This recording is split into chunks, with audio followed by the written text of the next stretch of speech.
Hey everyone, Alex Ionescu here. Welcome to Investor's Guide to the Galaxy. Tesla next Gigafactory could be in South Korea. Tesla FSD beta software now available to anyone in North America. Let's dive right into it. After a very good day for Tesla in the stock market, Tesla stock was up almost 8%. But today, Tesla stock price is doing nothing. It's down 0.15%. Year to date is still down 54%. Next Gigafactory could be in South Korea.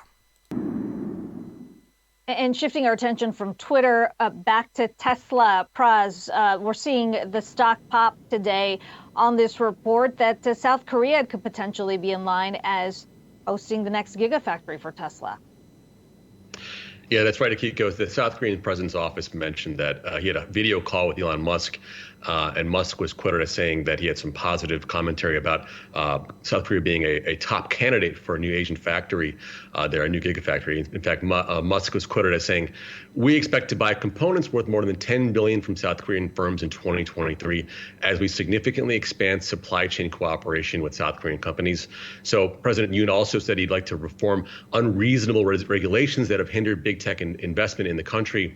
Now, the big setup here is that India and Indonesia are also competing for a Gigafactory, a Tesla Gigafactory, which is kind of a big deal because Tesla wants to make around 20 million cars a year, have that kind of install capacity, would need around 8 more plants or so. Musk has mentioned that Canada is a good location, a location that they were looking at, and a second location in Asia makes sense here. Plus, Tesla already works with South Korea's LG Energy Solution for batteries. So pretty strong relationship there, and for making cars, Korea makes sense.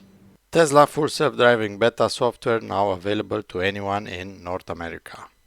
Happy post-Thanksgiving and welcome back. The opening bell on Wall Street is a few minutes away, but first, a few hot tickers on the Yahoo Finance platform. We're watching shares of Tesla. This ticker has been hot really on our platform the past 5 days. This time following an announcement from Elon Musk that its full self-driving beta software is available to anyone in North America who requests it. And Jared, this is not a cheap option. This is a $15,000 option on a car that is already approaching 6 figures if you go that route. $15,000, that's the car. You could buy a car for essentially what it costs to drive with no hands on a Tesla. Yeah, it sounds like auto needs to be disrupted here, and it is. I think the model of the future is going to be a sharing model, but we're here today. These options are really interesting. Can you make an entire car as a service? I think you can. You can make those heated seats a service in the. No, you're not in that camp. No, I'm not promoting it. I'm a reader of trends here. This is what's happening. I mean.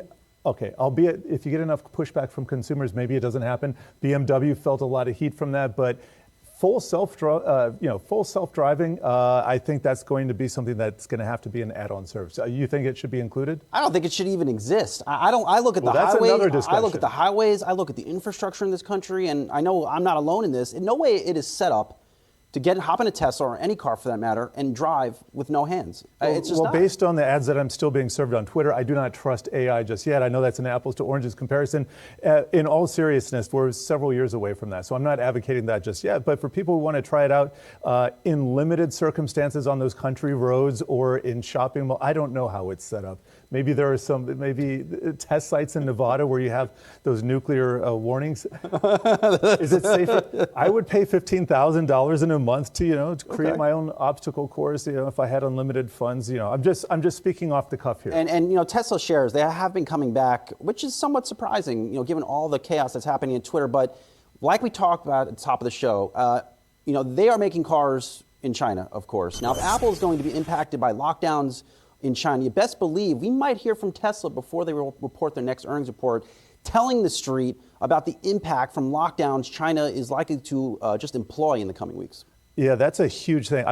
By the way, I'm annotating on the Wi-Fi interactive as I talk here. Tesla is at a huge level. You can see this prior resistance from late 2021, now acting as support. This is a huge distribution top. So well, I should say it's too early to call it a top, but if price were to sink below the current price, let's say 175 below that, could be in for a Tesla winter here.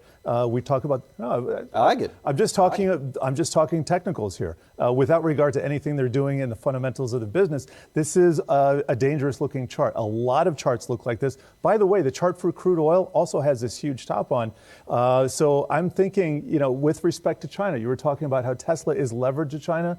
So are a lot of other companies, especially Apple. We saw the demonstrations with Foxconn. It's going to be very difficult for China, the way relations have been frosty with the U.S., to be able to dial that down. There's huge cooperation, huge interest there, and any kind of breakup over the long term, I'm talking super long term, going to be super messy. I'd like to know your opinion on all of this. Please leave a comment below. If you like this video, please smash the like button so that other people like you see this video, and don't forget to subscribe to my channel. Thank you very much. I appreciate all of you that watch my videos. See you next time.